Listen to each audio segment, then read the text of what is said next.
Hi guys, how are you? This is Garfield Waller welcoming you to another episode of Rock the Mic. Tonight we talk St. Mary High, all things St. Mary High. We go down memory lane with a few past students, ranging from a gentleman from the 60s to somebody from the 80s. Ladies and gentlemen, the goal of my program is to pull all St. Mary High alums together, get them closer. This is going to take some hard work, but I know it can be done. Also, I'm not only going to focus on St. Mary High, but all the other schools in the parish. I want to get Marymount people on, Richmond High, Brimmervale High, Islington, Tacky, Arokabessa. Let's bring the entire learning community together, guys. We're going to have sometimes one-on-one interviews, sometimes a panel, sometimes a Zoom meeting, but I'm going to try and keep this exciting for you. In the meantime, if you have any suggestions, please let me know. So, ladies and gentlemen, without further ado, I want you to welcome my panelists today. First, we have Mr. Samu. He's from the 60s. Then we have Miss Rosemary Booth. Then we have Sonia Clark, David Parsons, known as Eddie Ranks, and Fitzroy Bernard. Ladies and gentlemen, please give a rousing Rock the Mic and St. Mary High welcome to our panelists. Welcome, one and all. On January 12th, Okay. 1960. It was a Tuesday morning, a rainy Tuesday morning. Rainy Tuesday morning, okay. Right. And 69 students were admitted in the first batch. This consisted of 3 classrooms, an average of 23 students per classroom. And it was on that little building on top of the hill, right? It was a building on top of the hill, which was formerly a guest house. Okay, it was okay. Mayor Vice, I'm not listen to nobody. See people now. Soon they. Okay. All right, Eddie, you're late. Okay. No, I'm never late now.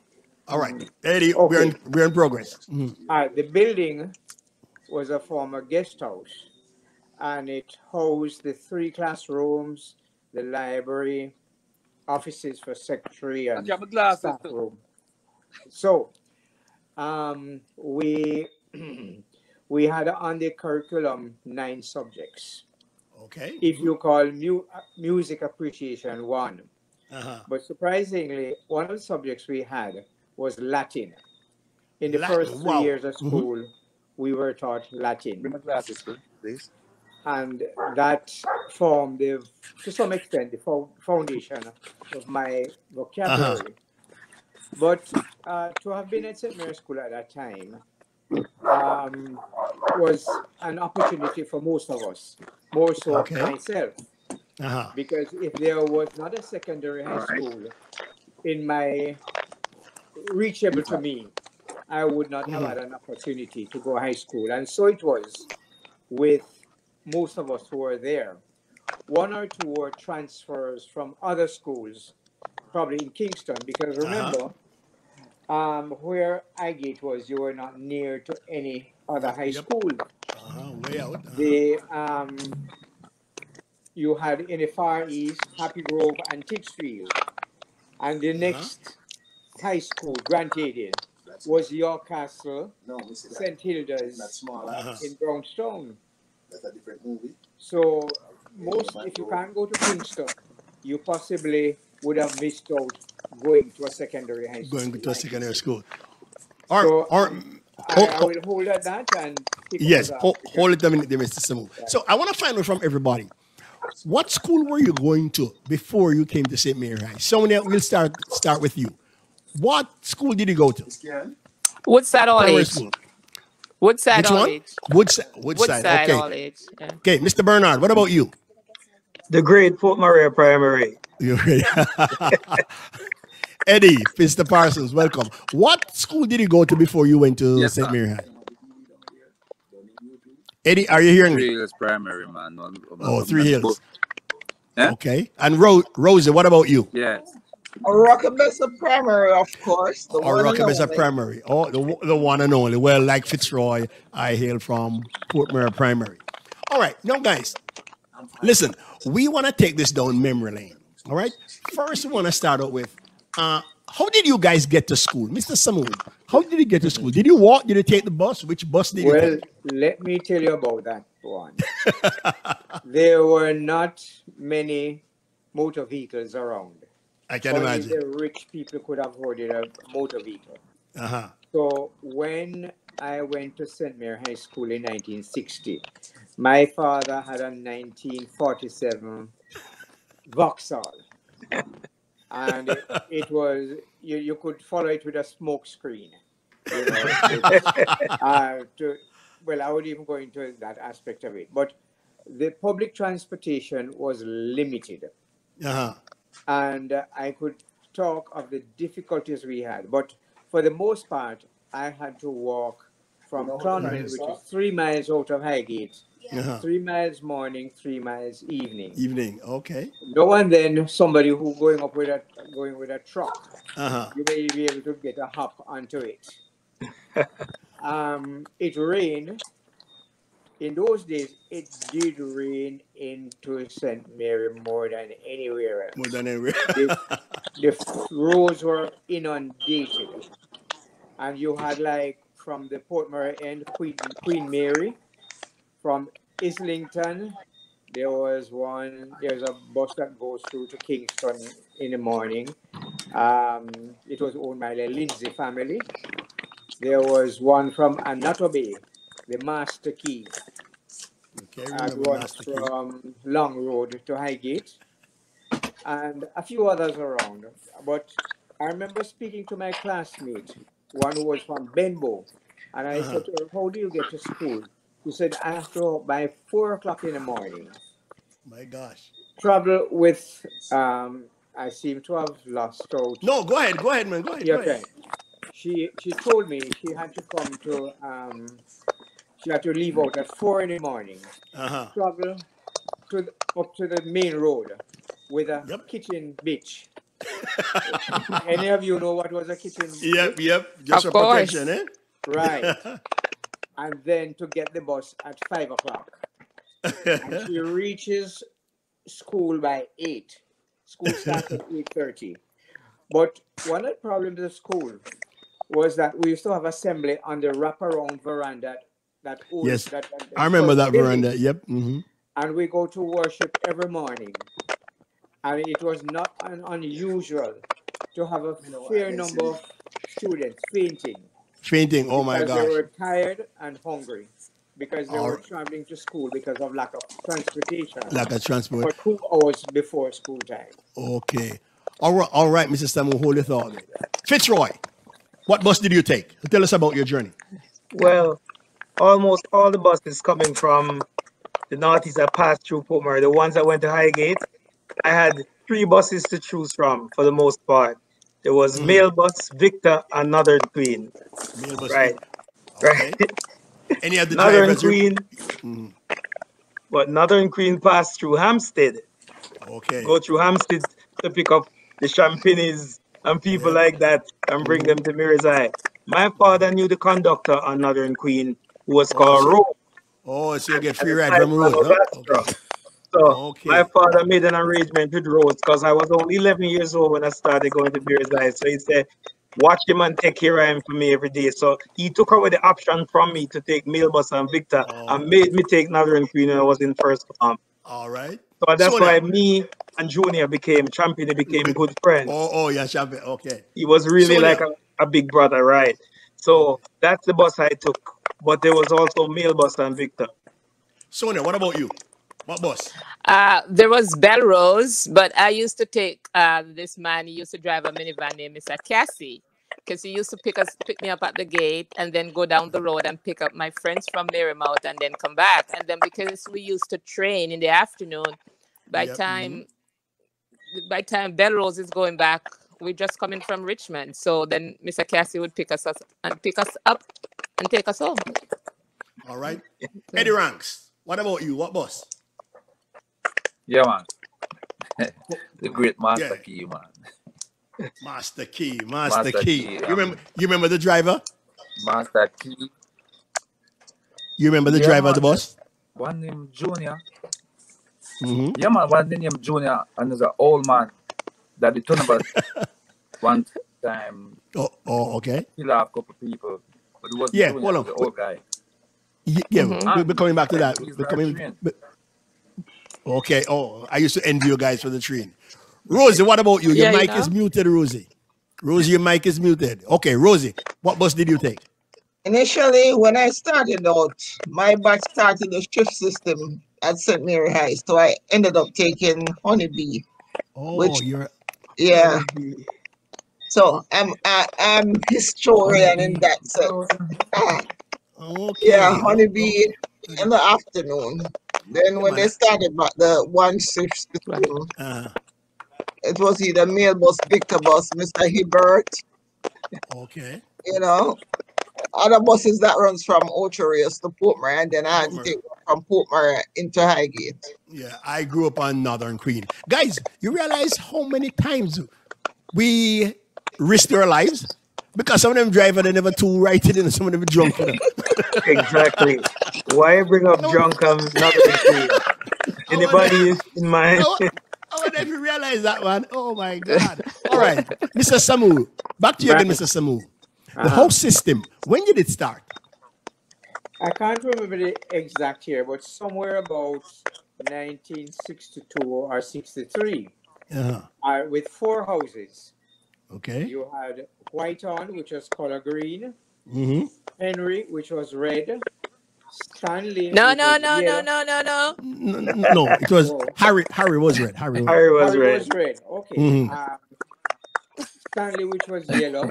You right. Mm-hmm. And well, I can't remember, but I know that Henry had a darkish color. A purple. A purple. Royal purple. A blue. Right. And you guys know you have to tell me about blue. Houses were named after? No. Would you mind telling us, sir? That was a mystery to us. Mm-hmm. All right. Henry, it was named after Willie Henry. He was a politician, but also a contractor builder. Okay. Then Stanley was named after Sadie Stanley, who was one of the founders of the Swift Purcell Boys Home. And she was whether the matron or somebody in authority there.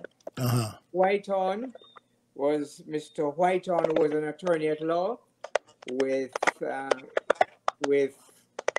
Robinson Philipson and Whiteon, the firm of lawyers, who were originally in Richmond and then moved to Highgate. And which is the other one again? Harry, which was named after Dr. G.V. Harry. Okay, the first chairman of the board, the famous doctor. Was the first chairman. Oh, okay. Mm-hmm.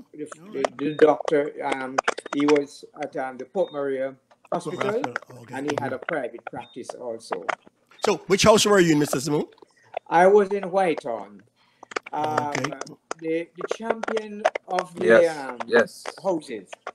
All right, stop, Mr. Samu, stop. Don't talk about no champion and Whiteon, please. Please, don't talk about Whiteon being no champion, please. It was intense competition. All right. Especially on Sports Day. On Sports Day.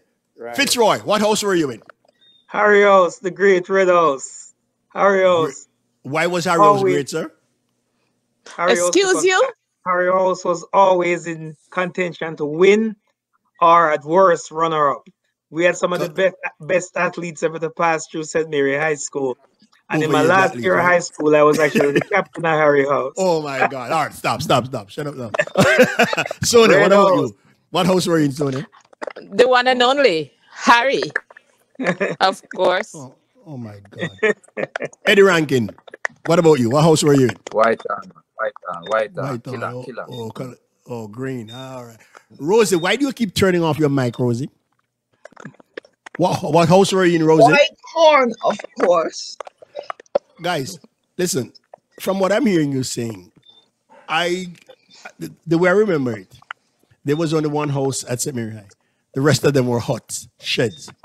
if you were not in the Purple House, if you were not in Henry, you weren't saying anything. No, seriously. Henry was, and if you look in the comments, you'll see everybody saying, look, Henry ruled. Henry not in our days. Not in our days. No. Not in wrong. Gary's day either. Gary's days are my days. No way. All right. No, Mr. Samu, you said you had Latin. Let's go deal with some of the subjects and some of the teachers. Okay. Mr. Samu, who was your favorite teacher? Who was your best teacher? Well, I must tell you, the first principal, Lindell W. Brown. Lindell Brown, okay. I know the history of how he came to St. Mary's School because I had, in adulthood, we became excellent friends. And his family and now we are in communication with each other. And they visit us here and we visit them in Canada. Anyway, coming back directly to asking, Mr. Brown, it goes back to how I got into St. Mary's High School. I got in those days the common entrance, what you call a half scholarship. That is, you pay half the fees. Yeah. And my father wanted me to get in, and he visited him at his house, and he took some information, and then upon my father's next visit said yes. And that was not only the opportunity for me, but for my family. So, okay, great. he was a disciplinarian, and I was well behaved. So we have an affection for each other from that point in time.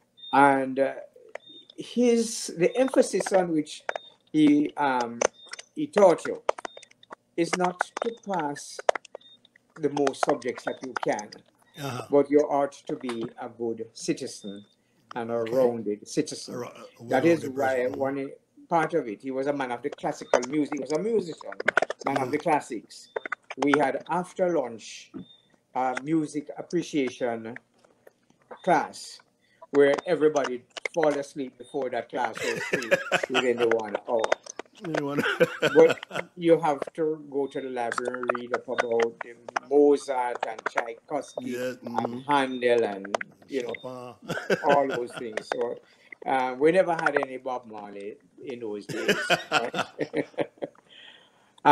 But I won't take it away from you, but I want to appraise you because I'm more historical than dealing with the glamorous days at school. With the glamorous days at school. Yeah, we're just trying to find out from everybody who your what is going on. But I will talk a little about our early foray into competitive sports. Yeah, man, we're coming there. Hold on. Just hold on for a while, Mr. Samuel. We're coming to that. Right. We just want to find out about teachers. Right. Sonia. So, Mr. No, sorry, I didn't finish. There were only 4 teachers, including Mr. Brown, and one of each of the other teacher was the teacher for one of the 3 classes that we started in 1960. It was Mavis Dawkins, Heron Devon Peterkin, and I think it was Mrs. McCulloch, an English lady, who was her husband was a Methodist minister and was stationed here. I could have made a mistake there, and I stand corrected on Mrs. McCulloch, but I think I'm correct. All right. All right. Fitzroy, who was your favorite teacher and why? Well, it goes, my favorite teacher would be by year, because you know every year your teachers tended to change. So in first form, and this may be weird, it was my history and geography teacher, and her name was Doreen Lazarus. Oh, Miss Lazarus. Okay. Miss Lazarus. Okay. She was my favorite teacher because she was soft spoken and she was very pretty. So I remember that. Oh my God, this boy not go school for learn at all. Yes, and I liked her. But in second form, I got a Spanish teacher named Miss Lambert. Oh, yeah, Miss Lambert. She became my favorite teacher because not only did she teach Spanish, but she was very easy on the eyes.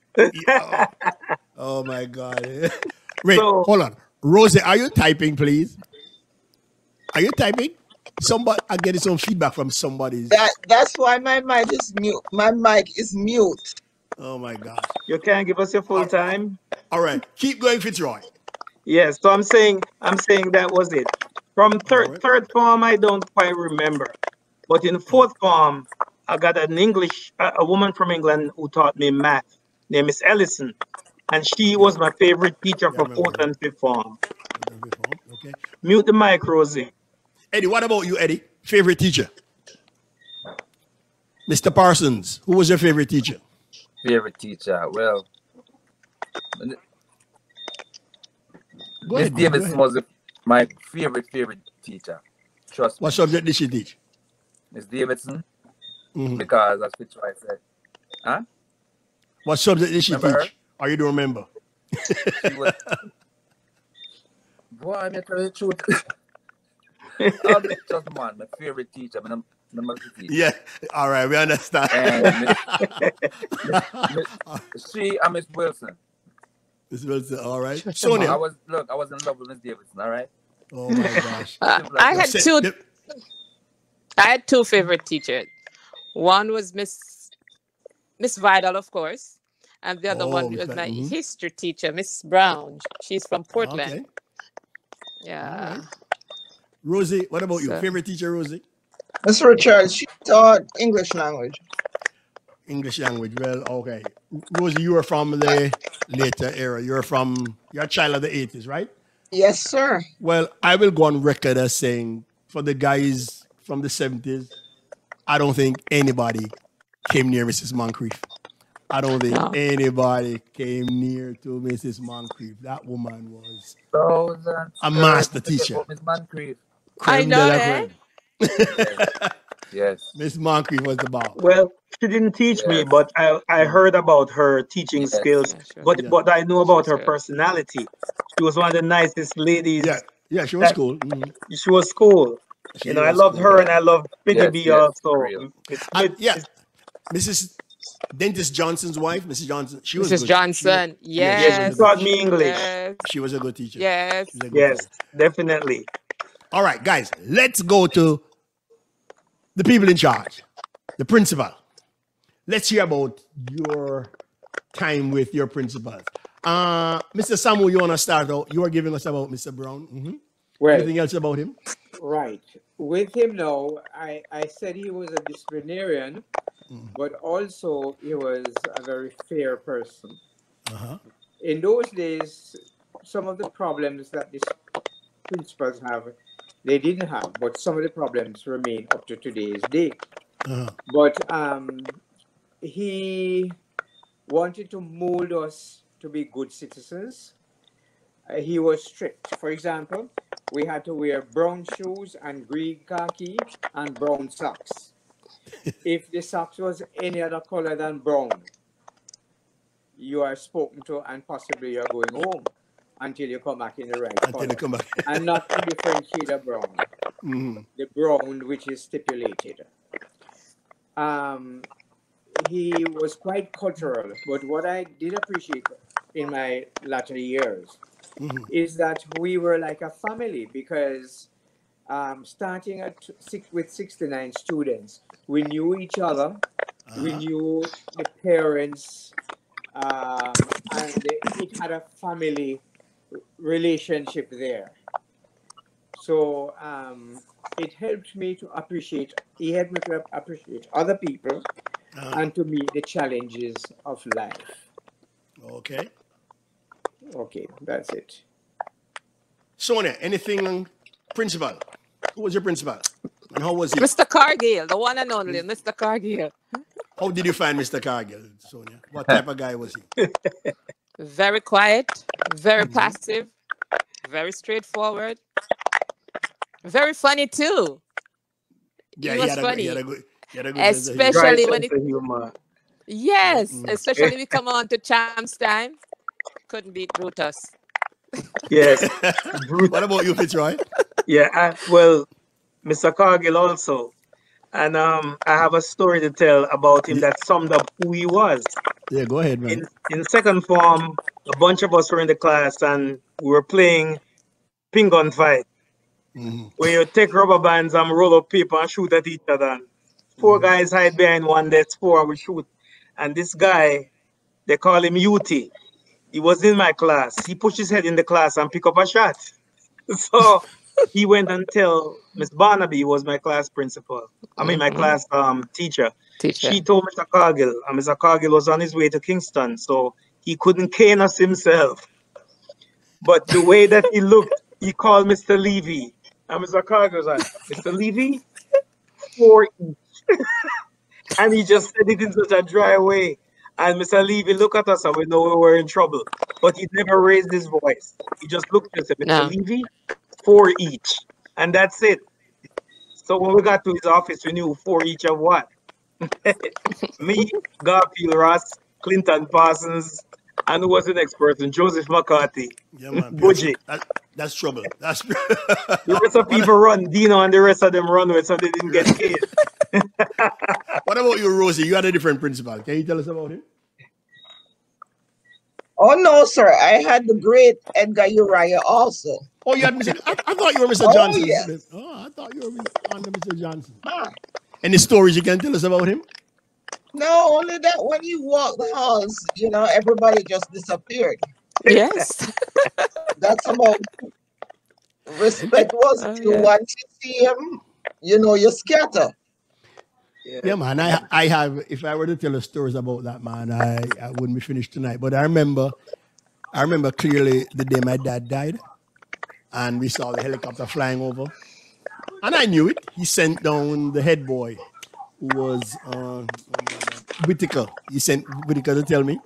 And I saw Whitaker come in, and I stopped him and I said, okay, I know. And he took me in the office. And the way that man spoke to me that day, I knew everything was going to be all right. Everything was going to be all right, just like another father. I remember a week after when we were to play the match against Veer, my dad was being buried the next day. And he called me and said, listen, Waller, the choice is yours. If you don't want to play, don't play. But I know your dad would have been here watching.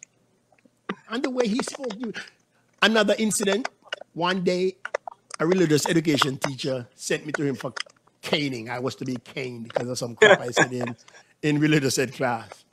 And when I went up to the office, I had to tell him what I did. I told him, and I could see the smile come across his face. And he sat me down and we talked for a couple of minutes, and then he said, Waller, I'm going to send you back to class. It would be good if when you get to class, you start whimpering as if you were caned, okay?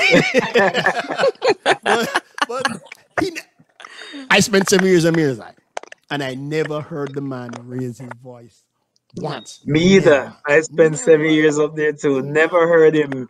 You might have heard my. That man was cool. That man was cool. But guys, during your time at Mirzai, did it ever cross your mind at any other time to go to any other school? What about you, Mr. Samu? Did it ever come across? Not really, because I was convinced from the earliest days that the educational opportunities at St. Mary High School was better than some, because you were taught with care, with a special interest in you as a student. And the teachers then were quite open to us. Sorry, you're hearing me? Yeah, keep going. Yeah. My screen here, yes. We were always conscious that the other school, well, in the earlier days, the established school were looking down at St. Mary High. St. Mary High, yeah, okay. Right? There was some, stigma, as if we were not an accomplished school like they are.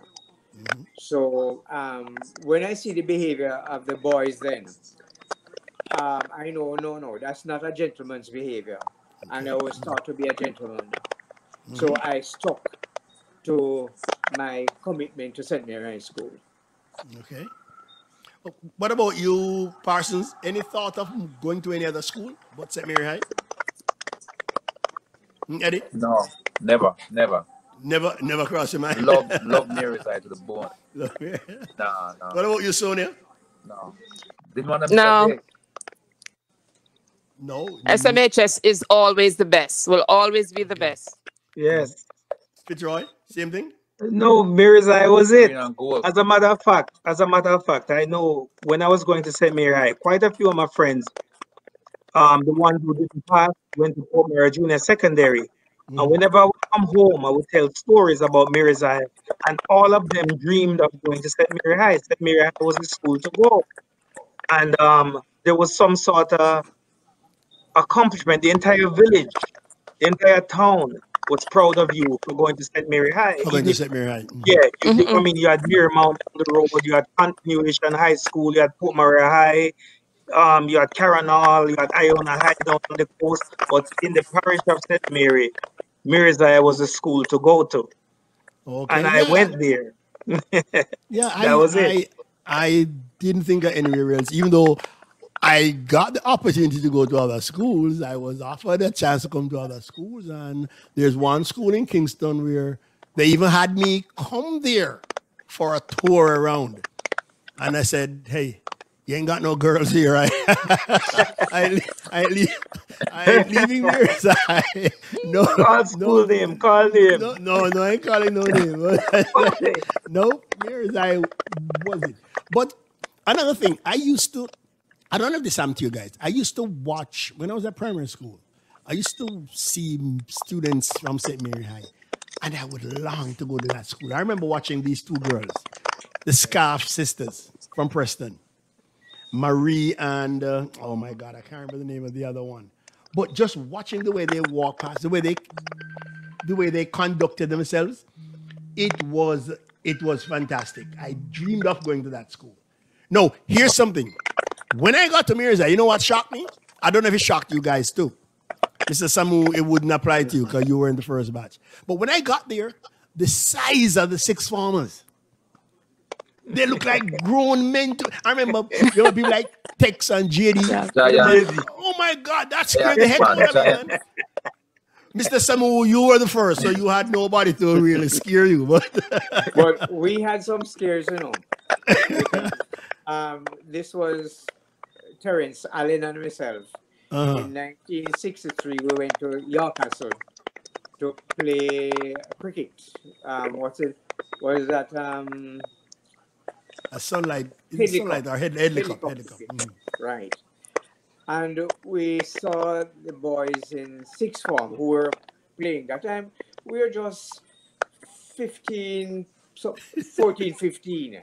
And we were still in short pants. And those boys were bearded and at school. So we thought they were teachers. So one of them came out and he said, "You boys come to play cricket?" We said, "Yes, sir." He said, you can't, for the bat is taller than you are. And we were demoralized before we went on the cricket field. Right? Understood. But we were highly regarded as a high school because in my community, I was the first one from Clonmel to St. Mary High. To St. Mary High, okay, good. And I was looked upon, but we were taught to live with dignity and to lay a strong foundation. Because that was emphasized on us, that the foundation that we lay today will determine what the school will be in latter years. Okay. Guys, for you guys, what was shocking to you when you got to St. Mary High? Sonia, what did you find surprising? The whole school itself. It was huge compared to where I'm coming from. It was huge. And I'm like, I'm going to get lost. Oh my God. Eddie, what about you? Eddie, well, David, like you said, yes. Can you hear me, sir? Yeah, man, go ahead. The size of the school was one. And everything was just structured. You know, the epaulet, the brown shoes, the socks, everything was just like, it was just new. It was a different, different experience. True that. What about you, Fitzroy? Yeah. No, I remember Mary's Eye was the first time I wore long pants to school. and and I felt like I was grown. But as I said, I was 11 when I started, and I was a small 11. There were kids in grade 5 in primary school who was just as big as me in first form. So the bigger boys in first form, that was it. I was just so small, and guys like Ziggy, Noel Phipps, and them were twice my size in first form. And my cousin Merrick Spence. Merrick Spence, he was my cousin, was twice as big as me. So the size of the people in the school were just, I was scared. My first year of high school, I was scared. It was when the second year, when the guys know that I left in primary school, passed and came up, that was when, that's when I felt like, all right, my friends are here, so I'm safe now. So suppose I tell you that the first day of Mirza, I get detention. The very first day. The first. I can't imagine that. Oh, so it's not, no, you give him trouble. No, a long time. It wasn't my fault. I brought out of my class. You all know him, Cecil Maraj. Oh, yeah, I know of him. I don't know what happened with Cecil Day and the morning of the class. Cecil just pushed me off of the chair with one hand. Boom, send me flying. The teacher saw me hit the ground, Mrs. Abdullah. And she gave detention. First day I ball like hell, man. Because my father had to come pick me up. You know? Then Fitzroy talk about short pants. When I just got second form, I mess up all of my long pants 1 week, you know. All right, nasty up. I know my father wear short pants to school one day. God. Second form. Second form. But guys, I don't know if you guys had as much fun as it was a blast. It was a blast to me. It was like Eddie said before, you don't want to miss a day of school. You didn't want to miss a day. In 7 years at Mirza, in seven years at Mirza, I don't think I missed 5 days. What about you, Mr. Samu? Yes. I'm sorry. I missed a good portion, possibly 1 year out of school, intermittently, because of illness. And this part of the bonding between me and the headmaster, I was at the Kingston Public Hospital. And he comes to Kingston almost once per week. And he would invariably drop in at the hospital to see how I was making out. And he takes lessons to me. And give me homework, and I do it in the hospital, and he would pick up on his next trip. But I'd like to just reflect on the uniform at school then, because you could not be partially dressed. The girls had to wear a green beret, which they put on their head. Never saw that at all. These days, you will call it a tam. And you could not go on the street without the beret. Because if you are caught without the beret on the street, you are in trouble. Even if school was over, when school is over, you have to go home. You can't linger and be 6:37 on the road. On the road, okay. That's one thing. You could not eat on the street. If you eat on the street and you're caught, you are in even more trouble. And when you're walking on the road, as I've said in my school, you're setting the example. You don't walk beside each other. You walk in single file. What? Because if it is brought back to the school that you were not walking cautiously, is another punishment that. But there's a story about one student. In those days, you know what we call a fudge. Like an icicle. Yeah, fudge and icicle. Walking down to my siding. There was a Chinese man have a shop down there. Near the train station there. And as I spend my tuppence and buy the icicle, I hear a car stop right at my heels. And he said, "Come boy, jump in." I couldn't throw away my icicle and I couldn't eat it. So I had to put it in my pocket and sit steadily behind him. Right? Oh my God. So when he dropped me off at my gate, I had to run because my pants was wet. But I knew the consequences. It's not about eating or losing the icicle. You know if him catch you eating. You're eating on the road. At assembly next morning, you're going to be called out. Oh my God! Right? In front of the assembly, in front of the whole. In front of everybody. That is the whole school population was there. Oh my God! And it was the most embarrassing occasion for us when you are called out. All right, let me ask you something. For the rest of you guys, this may not apply to Mr. Samu. I'm going to send a name of somewhere and tell me what it meant to you guys. Terry Gillette Bakery. Lunch. Fitzroy. Lunch. A bunch of us used to walk up there. And Garfield Ross, if you're watching, you earned your name particular. Right up there in TG Bakery. That hot bread and butter was something else. And TG Patty. What about your Rosie? Well, not lunch, but on the way home snack. On the way home snack. As I said before, I was on an afternoon shift. Okay. Parsons. TG. What does Terry Gillette Bakery mean? Yes, means a duck, man. Duck. Oh, you know duck. Okay. Right, duck and Miss Nama. Duck. Man, when I think of Terry Gillette Bakery, I think after football training, and we stop there, and Andrew give the biggest bread and butter. Sometimes you eat butter and it is a drink in your elbow. Oh, so you used to eat out TG Profit. No. You're one of them who eat out TG Profit. No, it wasn't Profit. I was the official taste tester, you know. What about Haba store, man? The Haba. What does Haba store mean to you guys?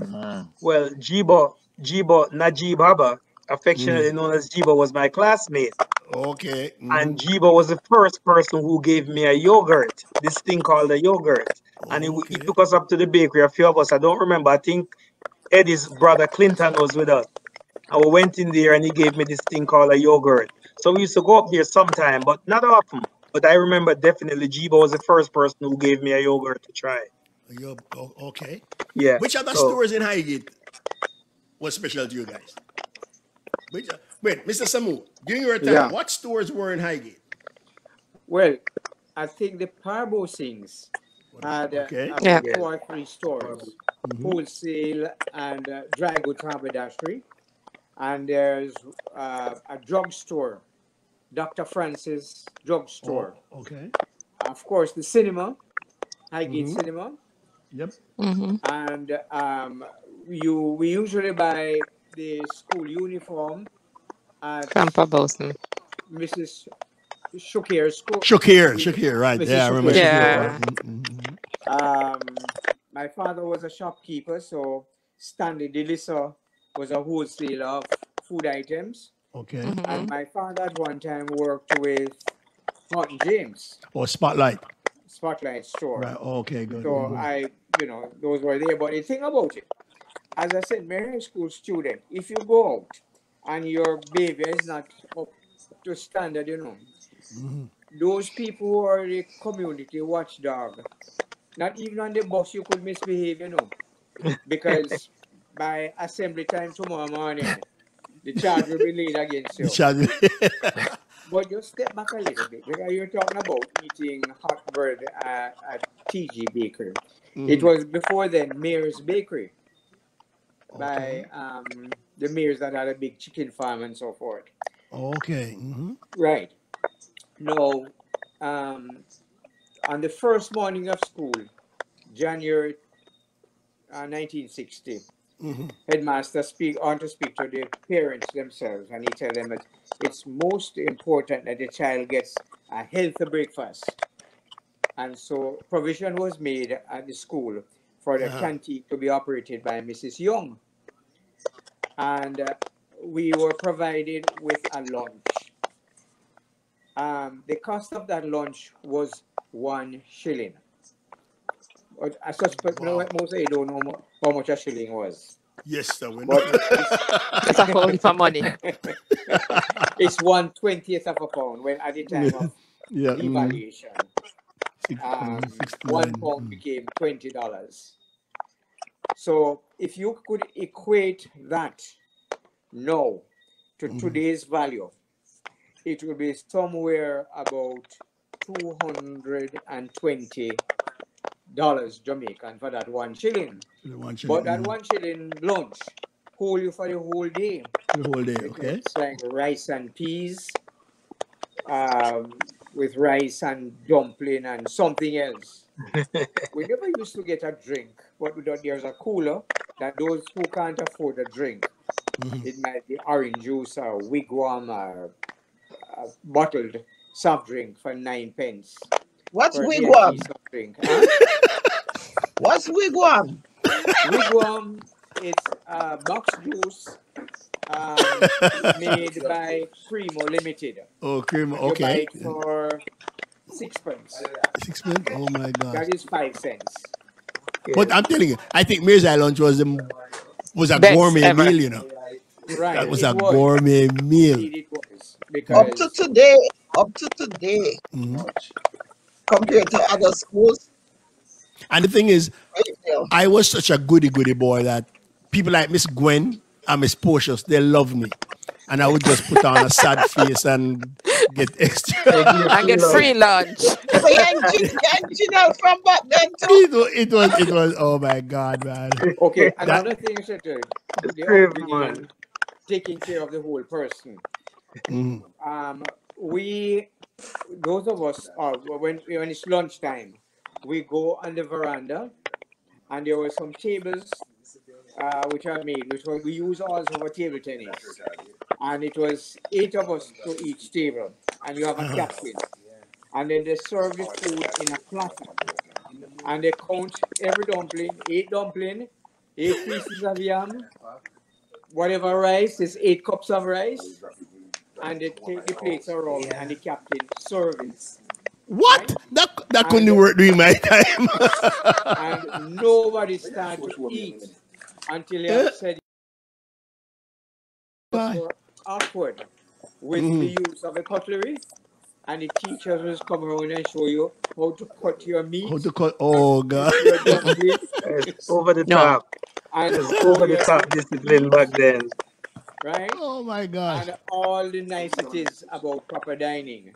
That time that you were rearing to go, the only time your plate was not clean was when they served bulgur. Bulgur? Oh man, I love bulgur. I love bulgur. Mr. Samu, did you guys have what we call ragging? Did you rag the younger grubbing? Grubbing. We call it grub. About the 3rd year, we would start to, the younger ones, try to bully them. It's not even ragging, bully them. You know, tell them to go up to the headmaster's office tomorrow and say, I mean, go up there and stand up for the whole day. No, it's not.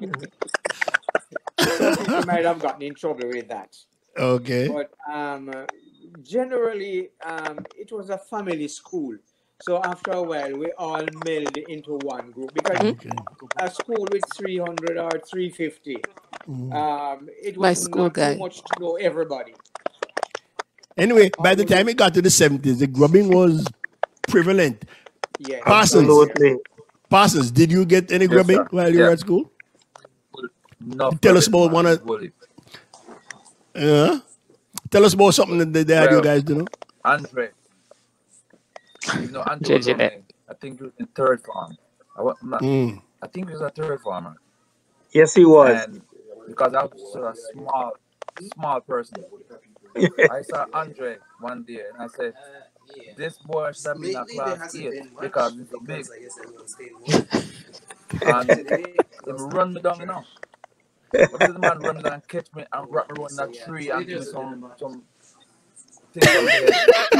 Yeah, man, he rough me up bad, man. And then, on top of that, in terms that James said, I was not to be on the team because we run off the mouth too much.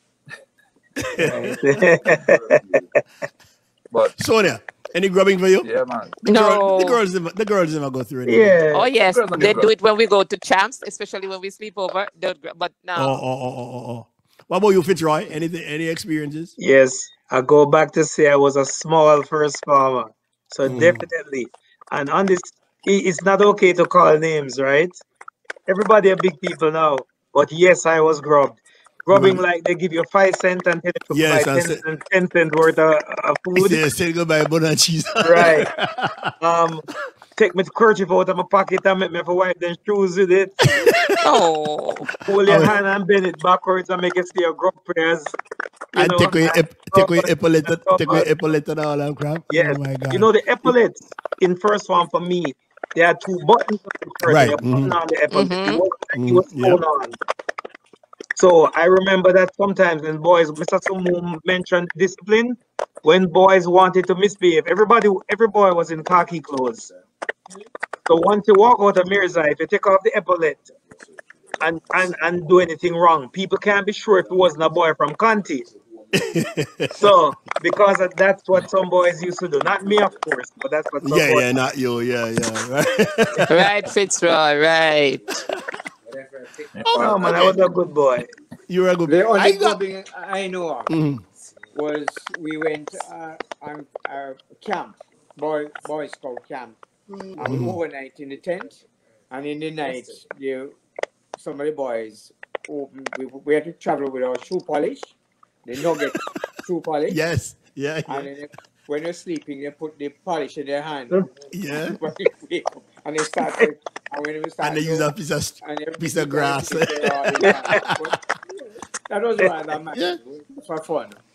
I got my fair share. In fact, once I got to St. Mary and they found out who my dad was, I came in for some serious grubbing sometimes. But I found it fun. But strange enough, when I got up in the higher forms, I never really messed with anybody because I thought it was, cruel. I really thought it was cruel. Yeah. Nobody could touch me because I had protection from ever since. From I have since primary school, St. Mary High, I had protection. My older brother was ahead of me, so nobody could touch me. The likes of John Atterbury and them protected me. And also, from then, wherever I go, I'm surrounded by males. So nobody touch you. Mr. Samu. I had my protectors. Wait, Mr. Samu. Wait. Somebody's playing some music in the background. Judy. Yeah. Mute the mic if they're not talking, Gary. Mr. Samu. The feedback I think is coming from your end. The static. Later on, Mr. Samu, in like the late 70s, 80s, 90s, St. Mary High became one of the top schools in the cadet circles. When did the cadet start at St. Mary High? Do you know? It actually started in 1962. And as early, the first set of graduation, it was in 1964, when we would have done the 5 years. Because remember, our sixth form started in 1965. Okay. And so the cadets started from 1962. It was started by Mr. Wint. Okay. Forget Mr. Wint's first name now. He was a captain in the Army Reserve. So, stand up straight like a post at all times. Very nice person. And a few of our students left school and went straight in the Army. And they did very well. So people moving from the cadet up through the ranks, that so many of our students have become senior officers in the Army, really started from then. But we didn't win any cups or anything. Okay. We were new and we never had the leadership as came into the 70s. All right. Okay, and we have one of the outstanding cadets here with us tonight. Rosie, tell us about your time in the cadets. Well, I can say I was the one who created history with the girls getting inducted in the cadet unit. Oh wow! Okay. Yep. Jamaica. And who was your chief officer? When we started, it was Mr. Williams, a little short man from Sri Lanka. Sri Lanka. Yeah. And then Mr. Laws, over Lenford Laws.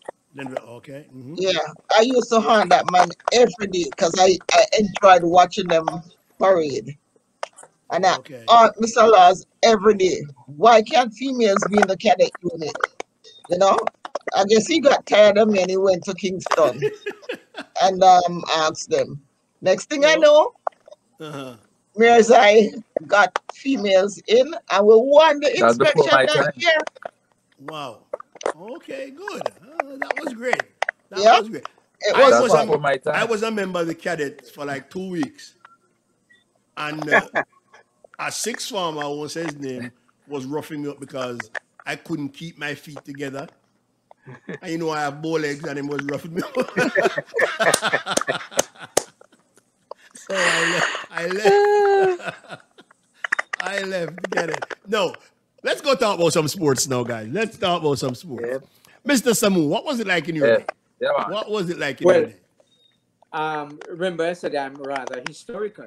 Yeah. In the first, our sports was basically cricket and football, table tennis, athletics. However, the playing field was basically a muddy area. Right at the side there was like a little stream, and part of the problem was that the people from Landlease, I think that's the name of the place, below it, land, right? they use it, or capture land, they use it as a passageway. Okay. But yet still we had our sports day, very competitive. However, I would like to reflect on the first time we won anything. That time it was in 1963. The girls won the All-Island table tennis competition. Oh, wow. Wow. In 1963. So the principal, Mr. Brown, was quite a plump person, quite fat. Till his neck looked like it joined onto his chest. Then, and he made a jump when the girl Carol, I forget the name. You know who was on that team? Valerie Shepherd. She was then Valerie. She was vice principal. Okay. Valerie Lazarus, she was, and then she got married. All right. Oh, it was Shepherd. Sorry, her sister name. She got named Bedward, Valerie Bedward. Bedward, okay. She was on the team. Okay. And a girl named Chisholm and two others which I can't recall. Anyway, the first cricket match in 1962 was against Fern Court. You know how much we were bowled out for? No, 100 or something, right? 9. 9. So, in the morning, I was the scorer and baggage man for the team. Because I couldn't play cricket, but I loved the game. So, one fellow, he was the first head boy, Claude Turnbull, took 7 for 21 in that match. And it came out on the sports page next 2 days after that. And they put Tony Fernbull captured the imagination with 7 for 21 off Fern Court. And because the name was spelled wrongly, up to now, Turnbull claimed that I took him out of his fame because his name was not correct in the newspaper. But I go back the same year to our first football match. In what cup is it now? The Costa Cup. It was against Titchfield. Titchfield was the premier school in the Western region, Eastern region. They were very good at everything. And the score was 22-0. What? Right? The game was at Carter Park. Carter Park, yep. And the sports reporter and RJR the next morning in introducing the score. And he said, over now to table tennis. St. Mary High School got 22-0. That is not St. Mary High School. Titchfield got 22-0 in football. But he termed it a table tennis game. And it goes on. So with our triumphs now in Eastern Champs in particular, there are little stories which I can verify at our first trip to the stadium, because one or two of the athletes turned up without, I would even talk about track shoes. We used to wear rubber sole shoes, one we used to call Puss. From Canyon shoes. And they turned up at the stadium to run barefooted. Butter store. Yes. The butter store in Highgate. Yes, they used to get it from the butter store. Yeah, they call it the crepe. It's not crepe. I don't call it crepe soul, right. That might ring a bell with some of you. Right. So in athletics, we went to Eastern Champs, but I can't remember. We have got a few places, but we were not in the ranking. Okay. Because we never had the facilities as some of those schools enjoyed. And we were young, very young, because we were competing against students who were much older than we were in the earlier stage. Okay. So those early years were tough. Now of where St. Mary High School is today as to where it's today. Okay. Yeah, man, guys. Let me interject 1 second, Gary. Mr. Samoj, the first person to score against Titchfield, score a goal against Titchfield in football. Can you say a little bit about him? We lost him. I can't remember that, because you don't remember that? It was Lumsey. I remember. Yes, I know who was a very good footballer, Garth Cousins. Yeah, we lost him. One of the cousins from our progression. Yeah. Okay. Right. I possibly was not at that match, but if you call Garth's name, his name was at school was synonymous with football. Right. So he could have been. I remember a goal being scored against Titchfield when we played at the Richmond Farm Oval down in Richmond. Yeah. That's the first goal I witnessed in our favor. All right. All right. The rest of you guys, when it comes to sports, what's your best memory? Parsons, we'll start with you. What's your best memory, Parsons? All right. Let me tell you something, man. When it comes to the sports, it's because I was a little person in stature. It's hard to make any team. But I was very determined. And Garfield, you should know this. I hung around that football team. I hung around until I became the goalkeeper. Eventually, I was the goalkeeper. You know what I mean? And all of you guys embraced me and carry me with the team. I travel with the team and get the free food. And then when the team go, them say Eddie Ranks was there, man. Yes. And as far as the track, as far as track and field go now, I made sure that at the first year at class 3, I run the sprints. And then I get big on myself, and next year I get beat out by everybody. And so each year I would change events. I'm going to go from 100 meters. Didn't go right It's right. I remember. My feet are running together. To 1,500 to 3,000 just to make the team. I would do anything to make that team. You understand me? And when we reached 6th farm now, I went back to sprints again in the 6th farm. Yeah, man. Anyway, I love it. You're the best. Sonia, what's your best memory, honey? My best memory is the year at Girls Champs when we came home with the 4 titles: class 1, class 2, class 3, and class 4. As before, okay. Yeah. And Yes, we wiped. who stands out? Who stands out in your mind the most? As per usual, Jackie Pusey, you remember that That- 4x4 when she got the button when Yes. Godshaw was Got halfway shot. around the track? And we said I there was remember I remember no the four by way. one Yes, oh, with Laidlaw. I know the Pink girl her too. tie was padded. Yeah, right. When we said Fitzroy. there's no way Jackie can catch her. And she Yep. catch her and beat her. That she did. Fitzroy. Yes. Best memory. Yes. It's Well, OOP, man. it starts It's OOP. from first farm.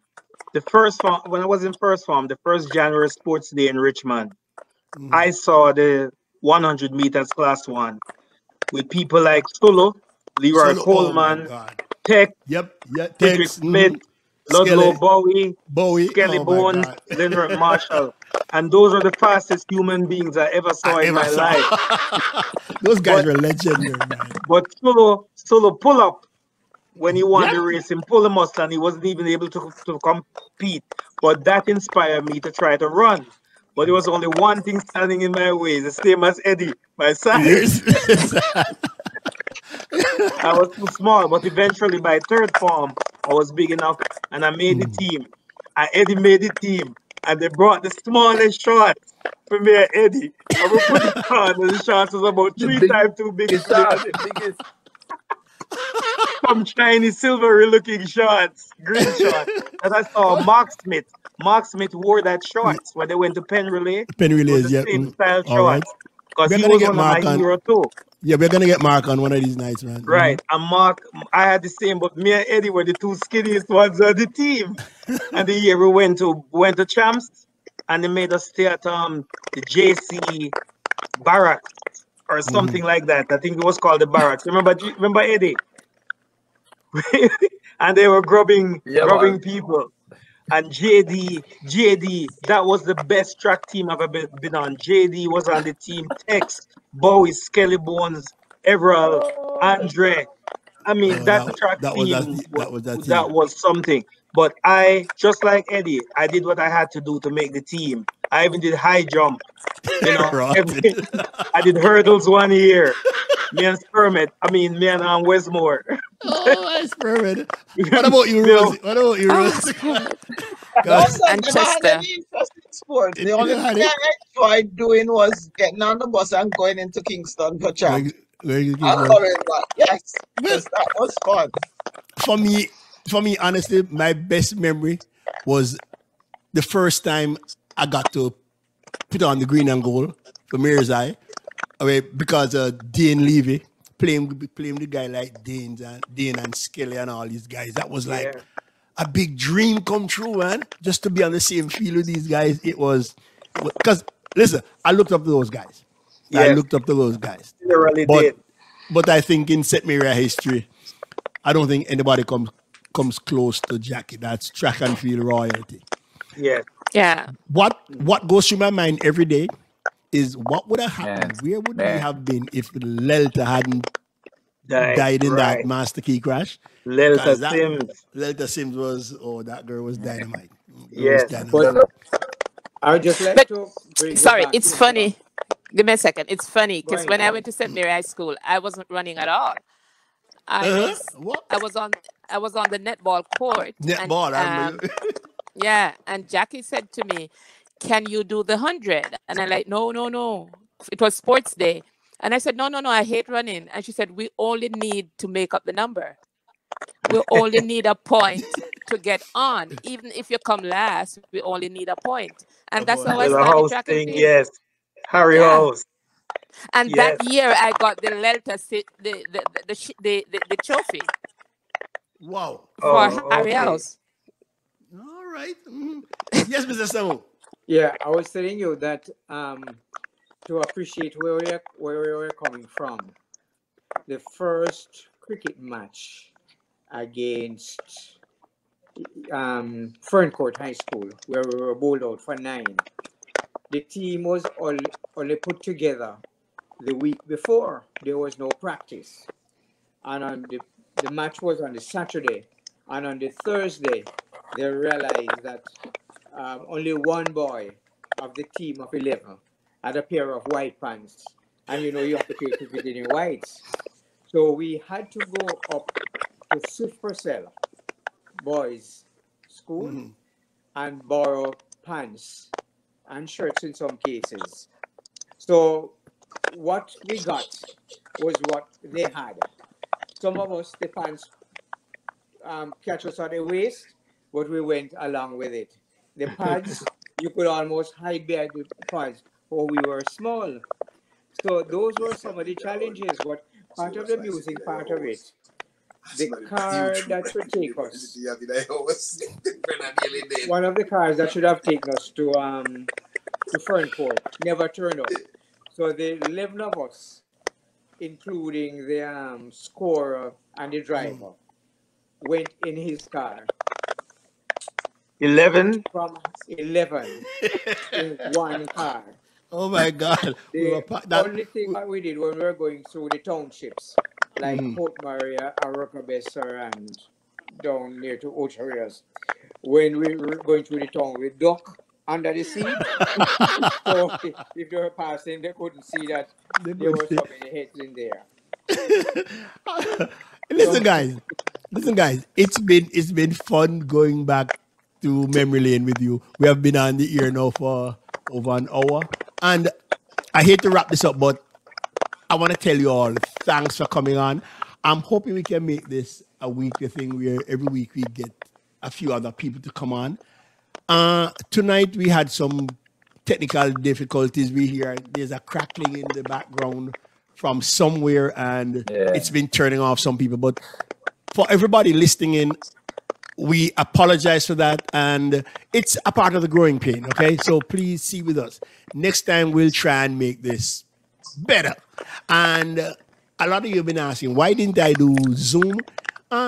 Here's the reason. Zoom tends sometimes to get a bit too chaotic, and I wanted it to be a more personal thing. But seeing the interest it has generated, because honestly, I didn't think I would have 5 people tuning in, but seeing the interest next week, we may do that. But here's what I'm going to ask you. Guys, I like the comments some of you have been making, and I'm going to try and put a recording of this maybe on YouTube. I'm going to try and move the format from Facebook to YouTube. Why? On Facebook, you post a video and 10 minutes later, it's gone. You can't find it. I'd rather have things on YouTube. So I'm going to ask you guys, in the future, we're going to try and move over to my Rock the Mic channel, and I'm going to ask you to support me. I want your support. Go on, Rock the Mic, ROCDAMIC, where I'm doing interviews. And I have a lot of things in mind, and I'd like to interview a lot of you guys.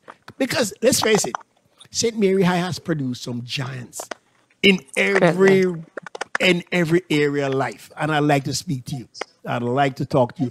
And we all want to know what you're doing, where you are at this moment. So, guys, thanks for coming on. I appreciate Mr. Samu. Thank you for being here, sir, to let us know what went on, because we of today, we stand on the shoulder of giants like yourself. And for the other guys, Rosie, thank you.